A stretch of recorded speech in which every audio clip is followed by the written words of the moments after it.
आज की युवा सबसे ज्यादा डाइवर्सन का कारण अगर है तो उसका खान पान है। हमारे यहाँ ऋषि महर्षि संत जो होते थे अपने व्यवहार और विचार से दुनिया जीतते थे। आजकल की युवा पीढ़ी अपने वस्त्र से दुनिया जीतना चाहती है। जो जिह्वा पर कंट्रोल कर लिया उसका विचार अपने आप कंट्रोलिंग पावर के अनुसार चलता है। हेयर स्टाइल बदल दिया, हम भी हेयर स्टाइल बदल दे। जाइए ना, नचनिया रोज हेयर स्टाइल बदलते रहता है महाराज।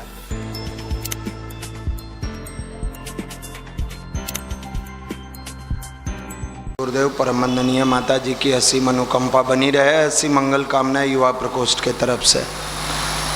अभी मित्रों बताया जा रहा था महान विद्वान वैज्ञानिक के संघर्ष की कहानी।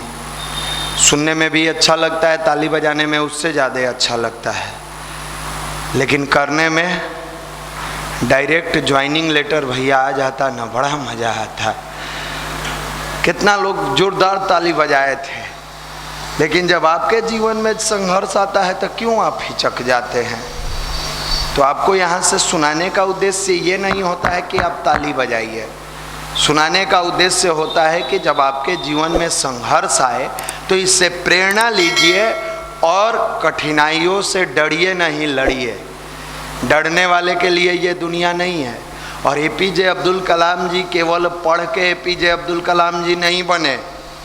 आप उनकी किताब, उनकी जीवनी अग्नि की उड़ान को पढ़िए, तेजस्वी मन को पढ़िए, मेरे सपनों के भारत को पढ़िए। ताली बजाइए, अच्छा है, लेकिन ताल ठोकने वाला मद्दा भी अंदर पैदा कीजिए। उनका खान पान, उनका रहन सहन, ये सारी चीज़ आप नहीं सीखते हैं। आज की युवा सबसे ज़्यादा डाइवर्सन का कारण अगर है तो उसका खान पान है, उसका आहार और विहार। आहार मतलब भोजन, विहार मतलब रहन सहन। ये दोनों कहाँ है बिहार में? जब मन करता है बर्गर खाते हैं, जब मन करता है चाउमीन खा रहे हैं। और आप भी क्या कल्पना करते हैं? मेरा मन शांत रहे, मेरा चित्त शांत रहे। नहीं रहेगा। आप लाख दिमाग लगा लीजिए और 20 मिनट कौन कहे 2 घंटा गायत्री जप लीजिए। जब गायत्री बैठ कर जपिएगा उतना देर आपका मन शांत रहेगा, विचार शांत रहेगा, भाव शांत रहेगा। लेकिन जो अंदर गया है वो जब अंदर से उबाल मारेगा फिर आपका चित्त चंचल होगा। इसका मतलब तब तो आपको छोड़ देना चाहिए। ये नहीं कह रहे हैं कि आप बाबा बन जाइए, लेकिन ये जरूर कहेंगे कि अत्यधिक मात्रा में हम देखते हैं अपने यहाँ के विद्यार्थी लोगों को, बहुत सारे भाई लोगों को पूछते हैं भैया शाम में क्या करते हैं, कैसे करते हैं? पीछे का खिड़की सटा दीजिए ना, बहुत तेज आवाज आ रहा है। क्या करते हैं? आराम से सटाइएगा, शीशा का है भाई। क्या करते हैं भैया? शाम में जाते हैं समोसा खा लेते हैं। नहीं हो तो छोड़ दीजिएगा, जबरदस्ती मत कीजिएगा। समोसा खा लेते हैं, चाउमीन खा लेते हैं, सुबह आते हैं पूरी जिलेबी खा लेते हैं। गुरुदेव हमारे स्पष्ट लिखे हैं, जैसा खाए अन्न वैसा बने मन। आपने देखा होगा, कॉमन लेवल पर देखिएगा कि मैक्सिमम 100% तो नहीं, लेकिन मैक्सिमम आप देखिएगा कि अपराध की दुनिया में जो अपराधी है उसका खान पान निगेटिव होता है। आप में से जितने लोग उदंड होंगे, सब लोग जो होंगे उनको तो पता होगा कि आप किस कैटेगरी में है। जो उदंड होंगे उनका देखिएगा रहन सहन, खान पान। हमारे यहाँ ऋषि महर्षि संत जो होते थे अपने व्यवहार और विचार से दुनिया जीतते थे। आजकल की युवा पीढ़ी अपने वस्त्र से दुनिया जीतना चाहती है। सोचती है स्टाइलिश जीन्स पहन ले, स्टाइलिश टी शर्ट पहन ले, स्टाइलिश हेयर स्टाइल बना ले। हमेशा इस बात का आप ध्यान रखिए, हमेशा, कि वस्त्र बदलने से कुछ नहीं होगा। ये वस्त्र परिवर्तन करने से अगर बदलना ही है तो अपने विचार को बदलो, दुनिया अपने आप बदलती चली जाएगी। ये वस्त्र तो जब चाहोगे ब्रांड की दुकान में जाके खरीद लोगे। ये लोग भी यही सोचती है, हम वस्त्र बदल लेंगे, हम स्मार्ट हो जाएंगे। अब मंदिर है ना तो क्लास रहता है तो हम बता देते हैं कि कौन आदमी हर 5 मिनट पर वस्त्र बदलता है और उसका कोई वैल्यू नहीं होता है।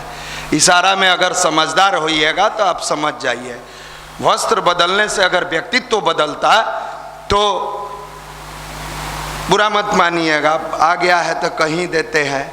देखिएगा फिल्म इंडस्ट्री में रोज वस्त्र बदलाता है, कोई उनकी व्यक्तित्व को नहीं पूछता है, कोई नहीं पूछता है। बदलना है तो विचार बदलिए, बदलना है तो व्यवहार बदलिए।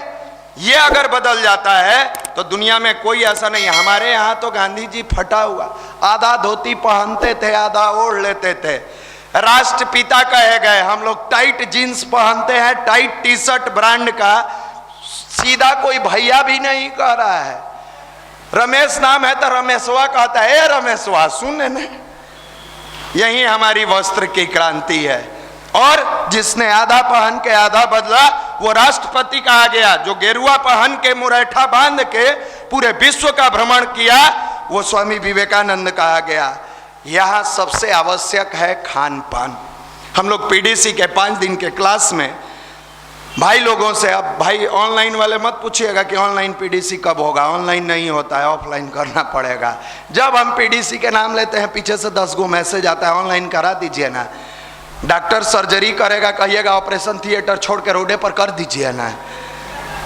दिमाग लगा महाराज। आप यहाँ आइए, आपके रहने खाने की व्यवस्था हम लोग बना देंगे, पीडीसी पटना में ही आके करना पड़ेगा। पीडीसी में 5 दिन खान पान, और आप लोग को भी बताते हैं, आप लोग भी जाती है वो गोलगप्पा, ऐसे ऐसे पसीना टपक रहा है, ऐसे घिना है, बड़ा भैया टेस्टी है, रहबे करेगा इतना जो जा रहा है? खा रहे हैं पसीना वाला जैसे तैसे, और उस ब्रेन से सोच रहा है युवा आईएएस बनेंगे, बीपीएससी कंप्लीट कर जाएंगे, बैंक पीओ में जाएंगे, रेलवे में जाएंगे, चपरासी में नहीं होगा। भोजन का महत्व मानव के जीवन में है। आप जैसा अन्न खाते हैं आपका व्यक्तित्व वैसा ही बनता चला जाता है। हमारे गुरु 24 बरस तक 24 साल गायत्री मंत्र का 24 लाख का महापुरस्चरण किए थे। 24 लाख का महापुरस्चरण मतलब 1 साल में 24 लाख गायत्री मंत्र, जौ की रोटी और छाछ खा के। ये सब आप लोगों को हम लोग नहीं बताते हैं कि आप समझिएगा अंधविश्वास है। अंधविश्वास नहीं है। आप जिस गुरु के शिष्य हैं उन्होंने रोते हुए कहा था वंदनीय माता जी से, कोई मुझे संत समझता है, कोई सुधारक समझता है, कोई मार्गदर्शक समझता है, कोई ऋषि समझता है, कोई भगवान समझता है, लेकिन मेरे अंदर जो ममत्व की ममता वाली भाव है, जो एक पिता के रूप में इमोशनल बाप बैठा हुआ है, उसको कोई नहीं समझता है। मैं ऋषि संत महर्षि हूं कि नहीं हूं, लेकिन मैं अपने बच्चों से इतना प्यार करता हूं, इतना प्यार करता हूं कि कोई माँ भी उतनी नहीं करती होगी, कोई बाप भी उतना नहीं करता होगा। हम प्यार बोने वाले, बांटने वाले और काटने वाले हैं। हम गुरु ऋषि संत महर्षि नहीं है। इतना ही नहीं, अपने अमृत वाणी में गुरुदेव का पढ़िएगा, बैठ के 1979 के आसपास प्रवचन दे रहे थे, तो उन्होंने प्रवचन हॉल में कहा, बहुत सारी भीड़ थी, शायद गुरु पूर्णिमा का समय था, समय हम थोड़ा भूल रहे हैं। उन्होंने स्पष्ट कहा, बेटे जिंदगी में अगर कोई कहे कि तेरे गुरु से अधिक गुरु, हमारे गुरु तपस्वी हैं, मान लेना, मान लेना, कभी भी बात मत करना। ये कोई कहे तेरे गुरु से अधिक जानकार हमारे गुरु हैं, मान लेना। ये कोई कहे तेरे गुरु से अधिक ज्ञानी मेरे गुरु है, वो भी मान लेना। अगर ये कोई कहे बेटे, आंख में आंसू लेके गुरुदेव कहते हैं कि तेरे गुरु से अधिक कोई प्यार करने वाला होगा, कतई मत मानना, हम तुम्हें दिल में बिठा के रखते हैं। ये कोई नहीं कर सकता है। आप उस गुरु के शिष्य हैं, और जिसके गुरु ने अपने जिह्वा को तपा के अपने जीवन को शानदार बनाया, उसके शिष्य को कंट्रोल करना होगा। और ये बहुत बड़ी चीज नहीं है। जो जिह्वा पर कंट्रोल कर लिया उसका विचार अपने आप कंट्रोलिंग पावर के अनुसार चलता है। बहकता जिह्वा है, बदल व्यवहार को देता है। हम लोग जो आपको बार बार जड़ी बूटी के बारे में बताते हैं, क्यों बताते हैं? ये लोग भी सोचता है इससे क्या होगा, क्या कैसे होगा।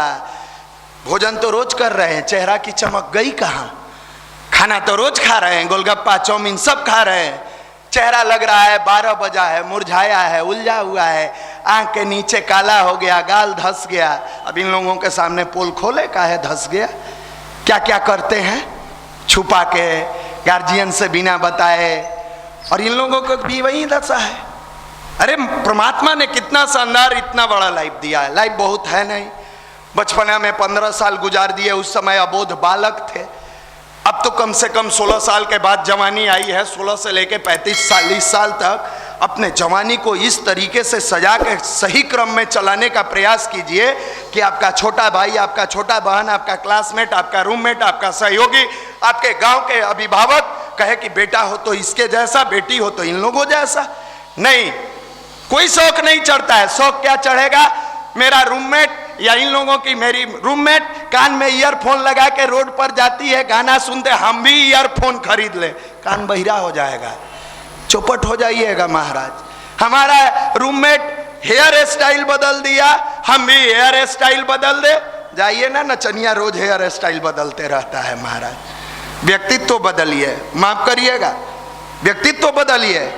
भोजन का प्रभाव मनुष्य के जीवन पर ऐसा पड़ता है, जड़ी बूटी का प्रभाव मनुष्य के जीवन पर ऐसा पड़ता है कि आप जब बहुत तनाव में रहते हैं, आप अपनी जीवा को अगर साध लेते हैं, बहुत डिप्रेशन में, वो लड़का हो या लड़की, पुरुष हो या महिला, बहुत ज्यादा अगर डिप्रेशन जब आपके ऊपर हावी हो जाए तो गायत्री की साधना 30 से 35-40 मिनट कर दीजिए और खान पान शुद्ध सात्विक कर लीजिए। 15 दिन में देखिएगा दुनिया का बड़ा बड़ा डिप्रेशन आपसे कन्नी काटने लगेगा। क्योंकि जब आपकी चेतना जागृत होती है तो मनुष्य के पास इतनी पावर होती है, इतना गेनिंग कैपेसिटी स्ट्रांग हो जाता है कि वो सोचता है कौन बड़ी बात है, इसको तो हैंडल हम करेंगे, इसको तो हैंडल हम करेंगे। हमारे यहाँ विधान क्यों बनाया गया? 9 दिन के नवरात्र में उपवास व्रत करते हुए गायत्री के 24,000 मंत्र का एक पुरुष चरण इसीलिए बनाया गया कि ये 24,000 गायत्री मंत्र की साधना के साथ जीवा पर आदमी 9 दिन जब कंट्रोल करता है तो उसके अंदर की एनर्जी, उसकी gaining capacity, recalling power, work efficiency अपने आप अपलिफ्ट होते जाता है, अपने आप जागृत होता है। और जब वो जागृत अवस्था में जाता है तो सबसे पहला काम उससे निगेटिविटी से दूर करता है। सबसे पहला काम उसे निगेटिव रास्ते पर नहीं चलने देता है। हम लोग बहुत बड़े संत हैं, मार्गदर्शक है, मनीषी कुछ नहीं है, आप जो हैं वही हैं। आप लोग मान लेते हैं कि भैया बड़ा आदमी है, कुछ नहीं है, जो आप हैं वही हम लोग हैं। बस अपने जीवन में इस गायत्री की साधना, इस आहार विहार, जड़ी बूटी, सारी चीजों का प्रैक्टिकल किया है कि हम लोग भी उतना ही उदंड थे, आप लोग से कहीं ज्यादा उदंड होंगे। आप लोग तो कुछ नहीं है, उदंड थे, लेकिन सुधरे कैसे? इन्हीं सारी प्रक्रियाओं को। बहुत सारे दुबले पतले लोग भी जिम में जाकर बॉडी बना लेते हैं, वो देखने में दुबला पतला था। ठीक उसी प्रकार हम लोग भी उदंड थे, यहाँ आए, यहाँ के विज्ञान को समझे कि आहार पर कैसे अपने आप को चलाएं, जड़ी बूटी का हमारे जीवन में क्या उपयोग है। आप कहते हैं चूरन है, चूरन। महाराज साइंस पढ़ने वाले विद्यार्थी हैं, क्या बोल रहे हैं ये भी तो समझिए। और आप लोग भी पदाधिकारी बनने वाली हैं, आपको ये समझ नहीं है कि हमारे देश का ज्ञान और विज्ञान क्या था।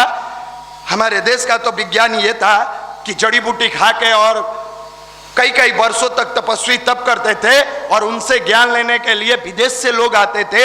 शरीर त्याग देने के बाद भी उनके आश्रम में जाके जब भाव करते हैं तो वो ट्रांसफॉर्म होकर उनके अंदर की चेतना उसको दिशा देती है और दिशा देकर फेसबुक का मालिक किसी को बनाता है, किसी को एक एप्पल कंपनी का मालिक बनाता है।